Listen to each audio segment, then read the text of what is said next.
Okay, so this is where the sanatorium was once upon a time. As you can see, all the construction that's going on right here. There's a sign back there that said there's at least a couple houses being built where this stood. And as you can see here, there's nothing but dirt. So anytime we've come here, pretty much any pictures we took were just contaminated with flying dust and debris and all sorts of other fun shit.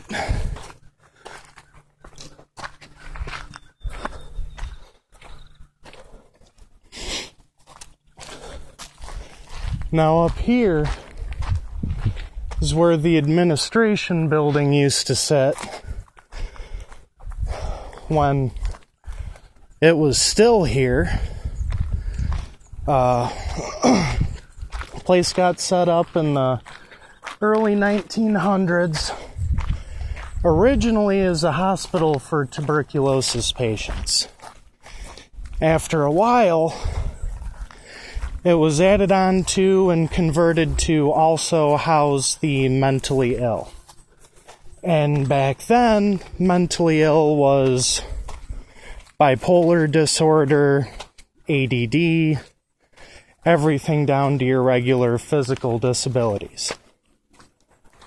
Now, whenever we would come in, it's daylight, so we parked somewhere else, but whenever we would come in, we would pull in right down here by that big ass, looks like a garage or I don't know what it is, but we'd park next to it, sitting back from the road. And we'd climb this hill up here, see if we can get around to it this way.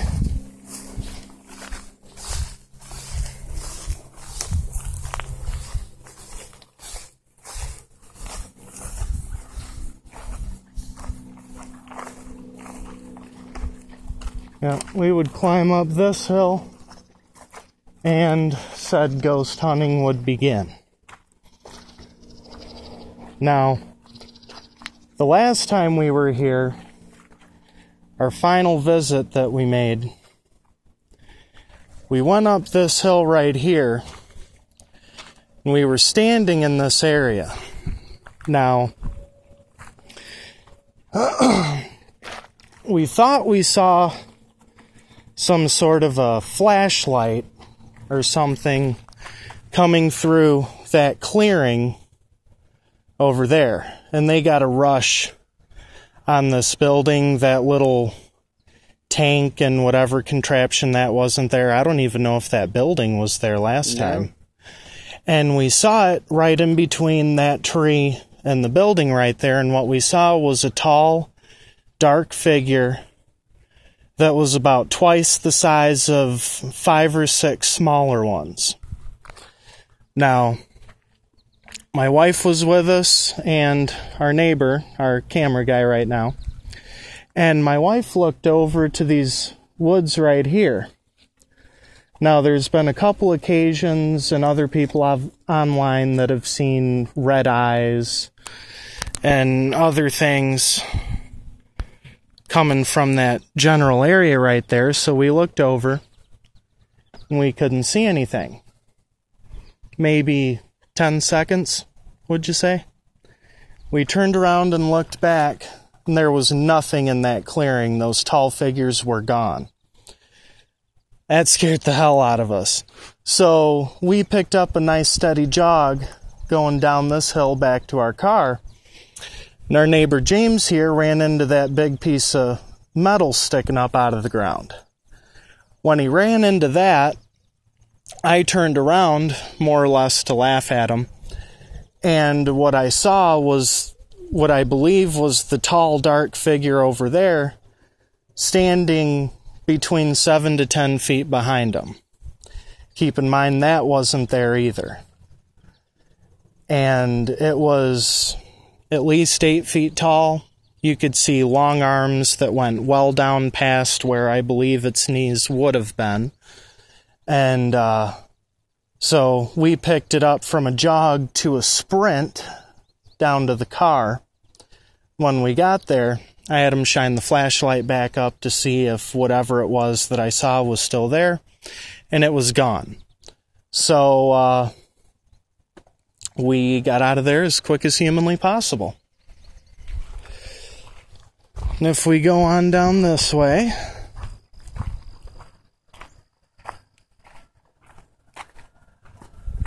sounds like a leaf blower or something.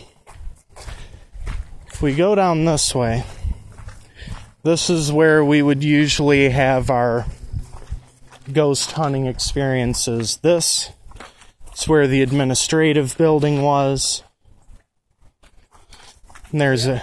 Look, you didn't even see that in the daylight. Yeah, that's part of the original structure, right? Yeah. What's left of it anyway. There's a couple walls, there's a couple bricks here and there. If you're lucky, you'll find one. It's really hard to see at 1 o'clock in the morning, though. Yeah, by flashlight, too. Yeah. And, so, what we would usually do is sit right on this hill, right here. We would have our EVP sessions. We would ask if there was anything around, if anything wanted to communicate. And the first time we went here, our neighbor, James, and my wife... Oh. My old chair, my old piping. Yeah, looks like somebody ran it over. James and my wife thought they saw something going back and forth between the trees. Now there's a little gully down there, little bit of a drop off. We haven't ventured down into there. But they thought they saw something, so we started walking down. And show them the brick. Yeah.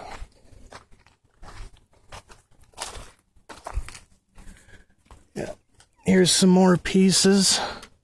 It says patent February 16th, 1915.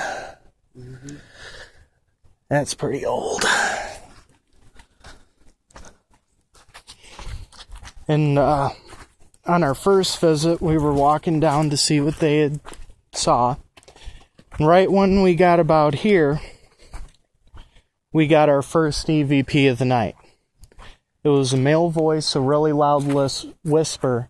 It drowned out our footsteps. It was loud.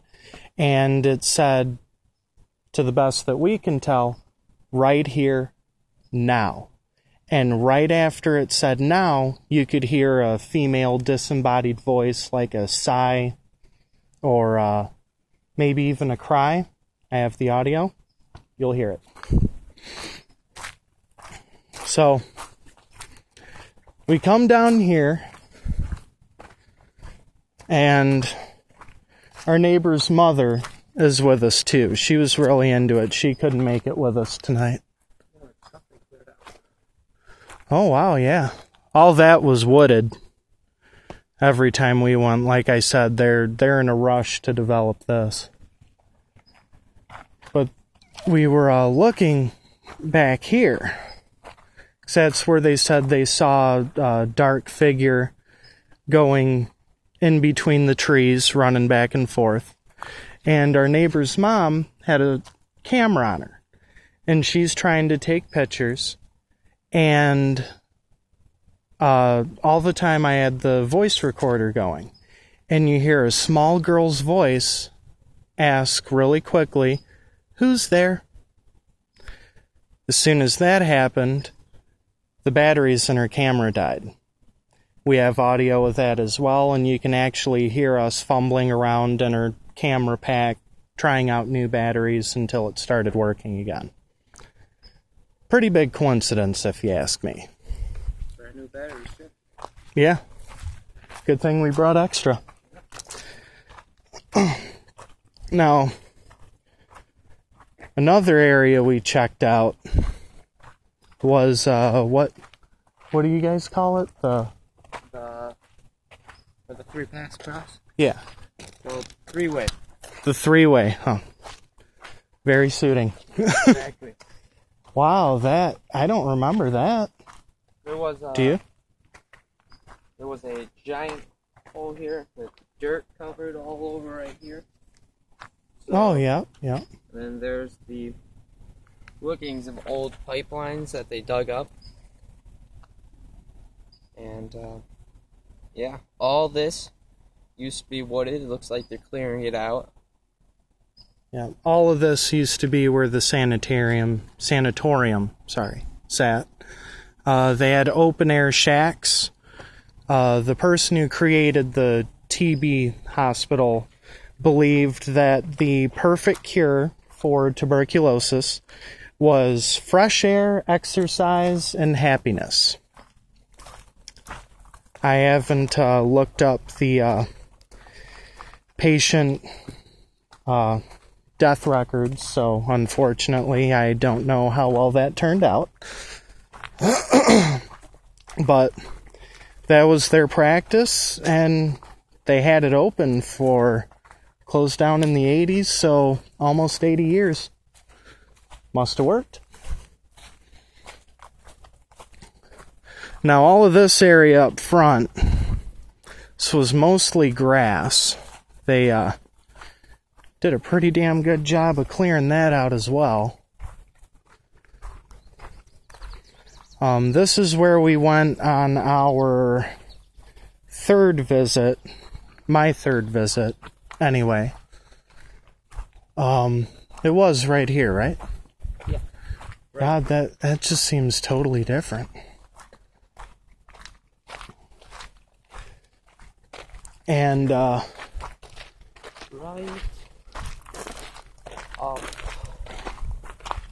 I believe right here. Yeah. yeah. And this is, we saw her over there, right? Yeah. Yeah, this is one of the locations we saw the apparition of who we believe is Valerie. Pretty damn sure it was her. She always seemed pretty friendly, curious, friendly, not really scary, not aggressive, anything like that.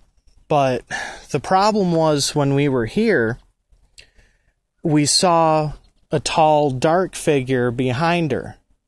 Now, this is before our last visit where we saw all the black figures up by the entrance. She was underneath that tree, and we saw the dark figure just standing behind her. Absolutely still. Wasn't moving. I think at some point, did he start getting a little closer? Mm-hmm. Yeah, that was scary. This was where I call it my episode. I need a cigarette for this. Hold on.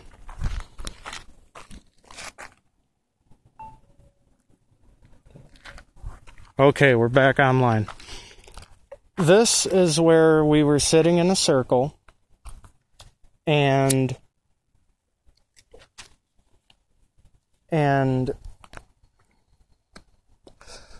I had a small lapse, like a waking dream, I guess it was, for about a good 5 or 7 seconds, and what I saw terrified me.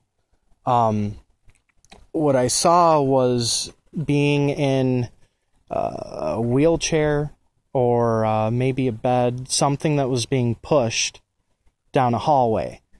And I kept screaming, "No, I don't want to do this. I don't want to go. I'm scared. Please stop. Please, I don't want to do this."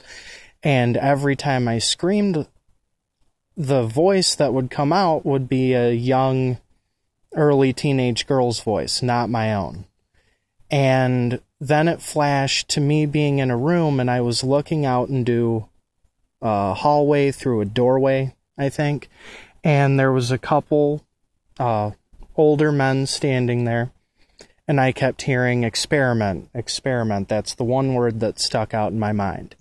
and I got a little bit of a fuzzy but good view of one of the people that was there.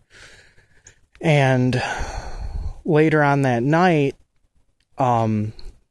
we were over at my neighbor's apartment, and his mother went on her laptop and found a photo album of the tuberculosis hospital back in the mid-1900s, early mid-1900s, and I'd never seen any of this before. And some of the pictures that were on there in this photo album were of a man that I described down to a T with everybody sitting there. And she turned her computer around, and I almost jumped up out of my chair. It was the man that I had seen, and it looked like he was performing some sort of operation on a patient at this hospital. And upon further research, you know how it was back in the 1900s when they had all these wonder cures for all these mental and physical diseases. It was lobotomies, shock therapy, sensory deprivation, basically anything sick and twisted you can think of that they thought would help back then. And so that really scared me. But this is where we saw her, where we saw the black figures.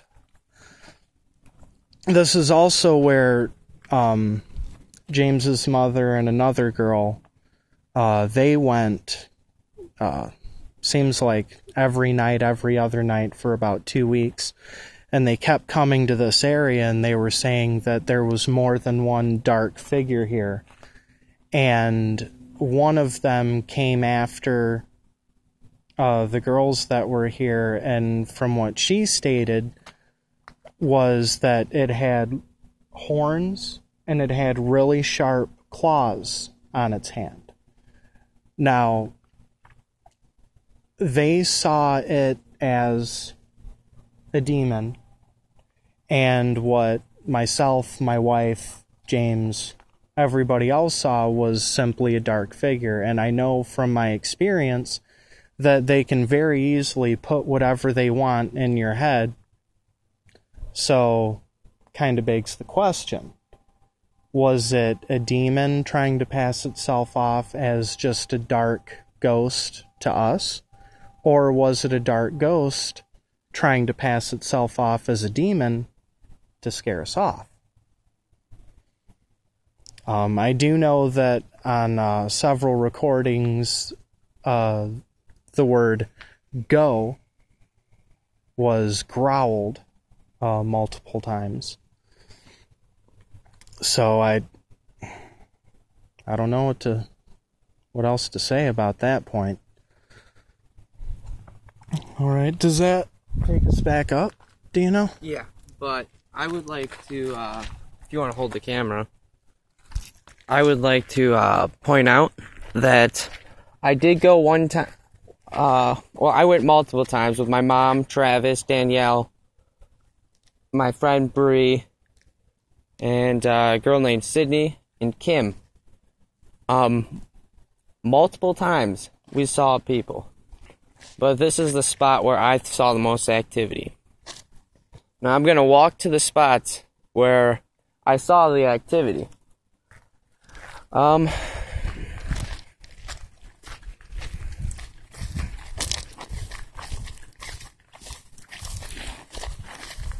Right here was standing a ghost, or a apparition, whatever you would like to call it. Now over here,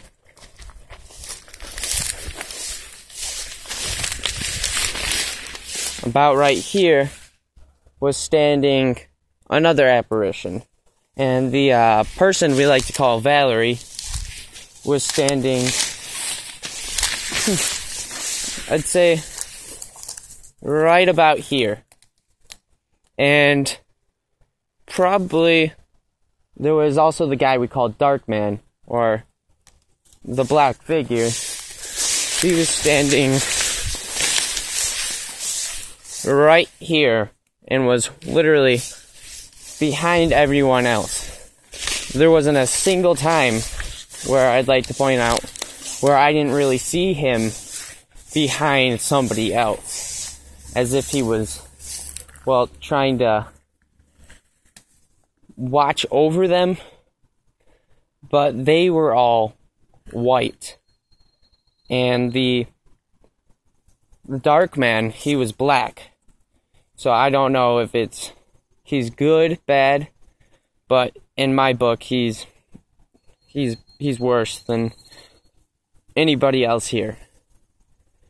And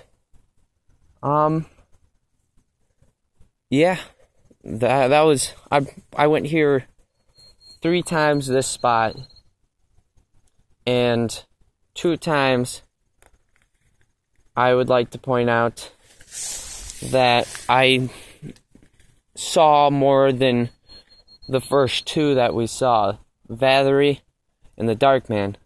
And that rose the question, hey, is there more people here? And I'd also like to point out, this is why we call it the 3-way. There's a path right there. That's where we used to come in. There's an old water treatment center back there. We'd park our car, and we'd walk up this driveway. It's like a quarter of a mile long, probably a little less. This is where the hill is, where we first showed you. And this is another hill, where we'll walk up and venture right now. Would you like to relate the story of how we came up, how we kind of figured the name Valerie? Oh, For her? yes. That was a personal... Well, I kind of had a breakdown, like a panic attack mixed in with, like, I didn't know what I was doing. Well, it was actually this spot, I believe, where I didn't want to be here anymore because I felt a lingering presence. And then we got back home, and I couldn't be around anybody. I didn't want to talk to anybody. I just wanted to sit by myself. Well, I sat down under a tree, and my phone, I started to kind of wig out a little. I called up my mom, and she didn't answer multiple times. And then I called her one more time, and on like the 3rd or 4th ring, it went to white noise. Like, it went, and then I heard like heavy breathing. And at that point, I threw down my phone, walked down to my mother, told her to come here, and I sat down. I couldn't breathe. My chest felt like somebody big was sitting on it, and I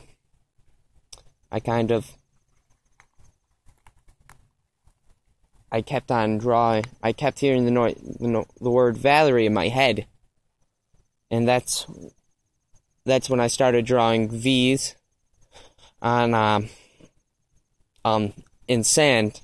I just kept repeating Valerie. It was that ever lingering voice inside my head that this kept on saying Valerie.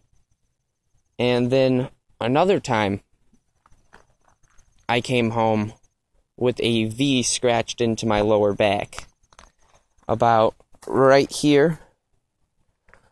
And I was really creeped out. I didn't want to go again. But knowing there's a presence here and I want to learn more about it, I said, I'll go back a couple more times. And my last visit with Danielle and Travis was the one that said, hey, I don't think I should do this anymore. It's getting a little heated. Like, all the construction, it seems like the presences are getting angry. And that's when we saw the black man and the 5-6 figures. And here we are, back. This is our, this is the, I'd like to say, one of my last visits, because there's this, nothing you can do. We've tried to cope them to go into the light. We've tried to banish the dark man, and nothing seems to be working, and they all seem to just be getting angrier. So,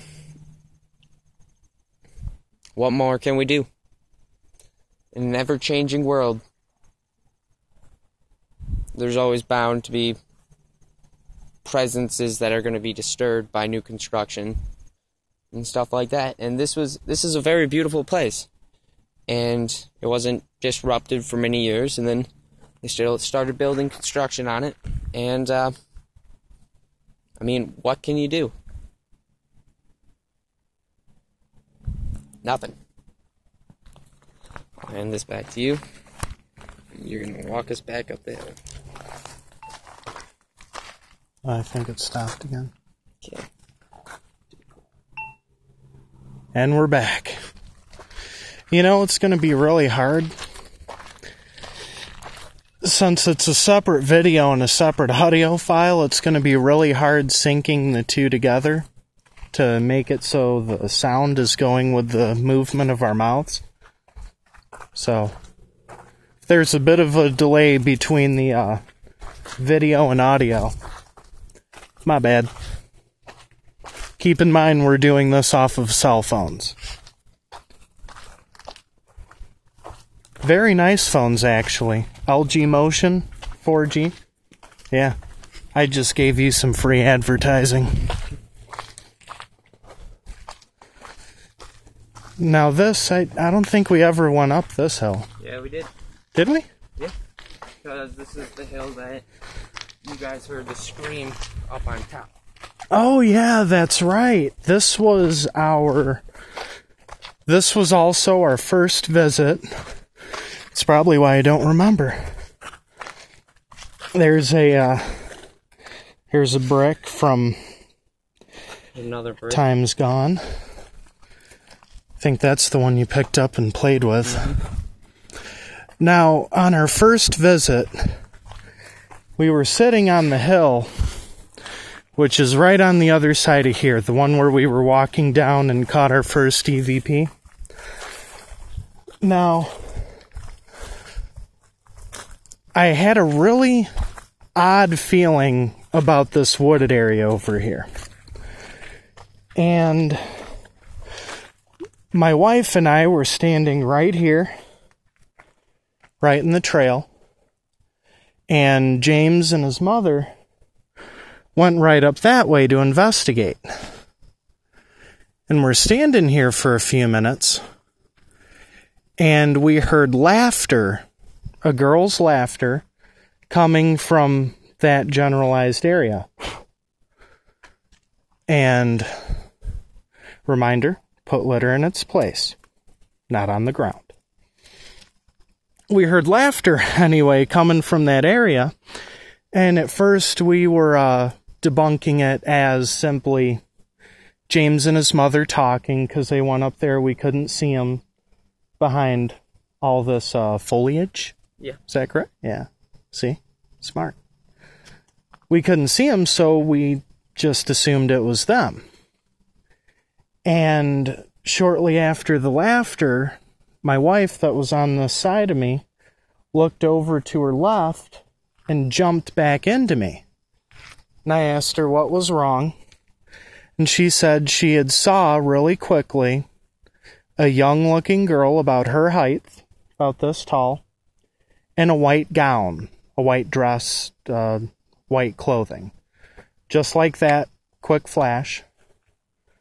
And then, a couple minutes later, we hear James and his mom, and we see them coming around the top of the hill right at the top of that trail. They're standing right there. And right then, my wife looks up there and jumps back and says that she saw the little girl again, this time right behind them, like trying to see what they were doing, kind of following them around. And a couple seconds later, we heard the same laughter coming from that same area in the woods. So right then, we knew that that laughter was not them. Laughter, James and his mom. As far as I know, they're not practicing ventriloquists. I haven't asked them that much about their past and, their hobbies, employment history, so on and so forth. But I think it's pretty safe to say that whatever we heard over there was not them.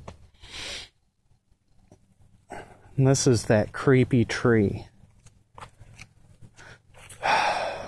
This is where the girls, Brianna and Sydney, claim that Valerie is buried.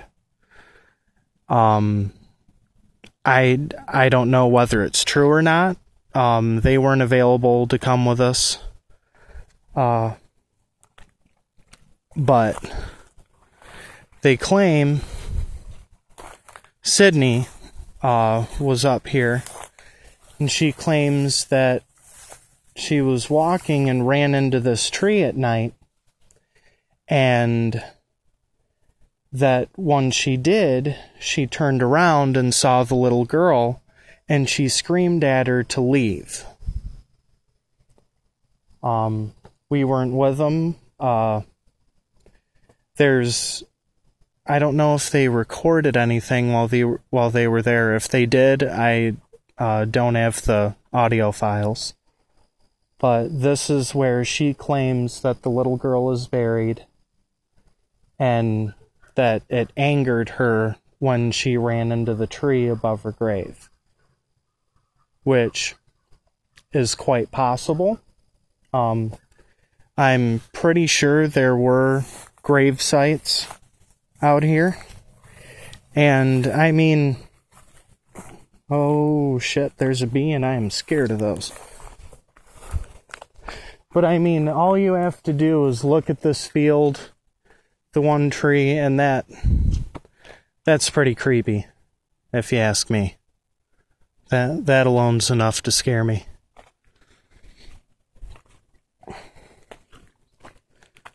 And we continue. And also, I believe, was our second visit.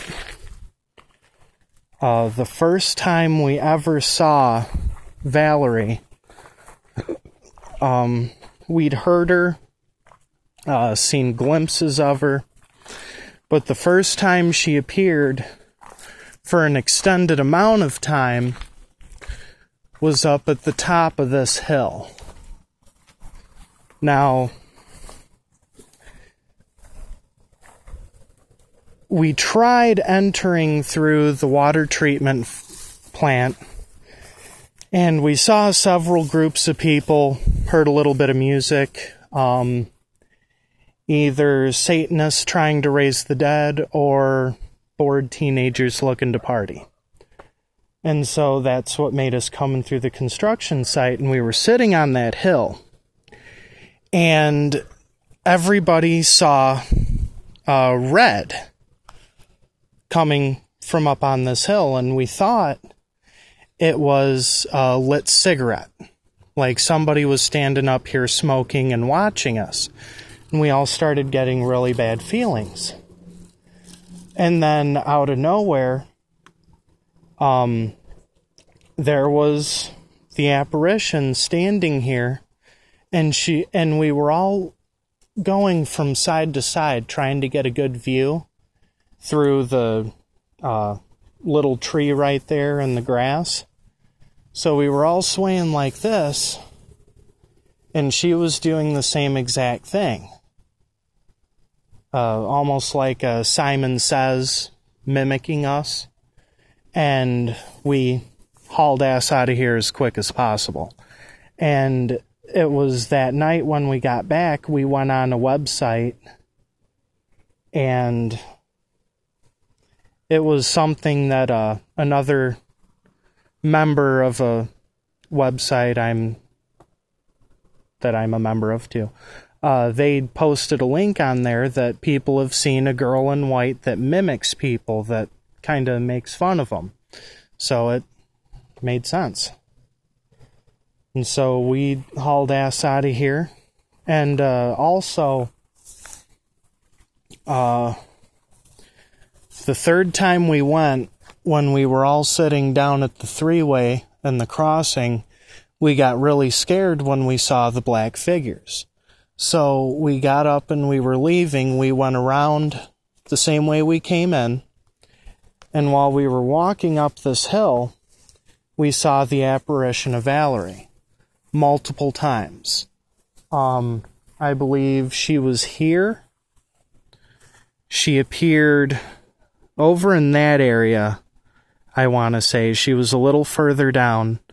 And then she appeared one last time over where that house is being built. At the time, there was hardly anything there. They had just started construction on it, and she was standing on a cement slab. It was like she was seeing us on our way out. Like I said, she's never been aggressive or, scary, anything except curious and nice.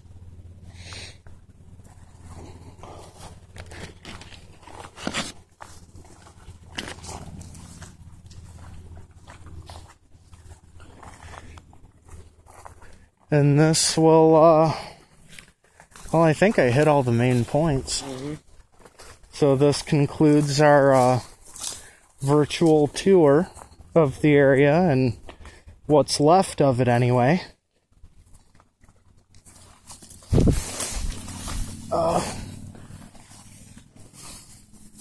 What a beautiful place to be torn down and built into a little subdivision.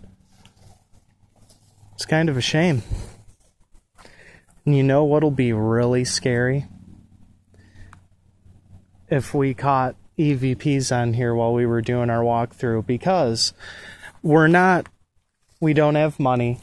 We're not professionals with a television show or anything like that. So every time we've had these phones. Every apparition, every EVP, disembodied voice, growl, whisper, anything we've caught has been on this cell phone with the built-in stock. Oh, you did give it back. With the stock voice recorder. Now, keep in mind, it's not the best quality. And so we were sitting in a circle, and we would be whispering, we would be talking quietly like this. And if the person talking that quietly was more than 3 feet away, it wouldn't even pick it up. So whatever voices, whatever sounds we heard on this phone, whatever was making those noises had to be sitting right next to us. I mean, it's kind of scary if you think about it.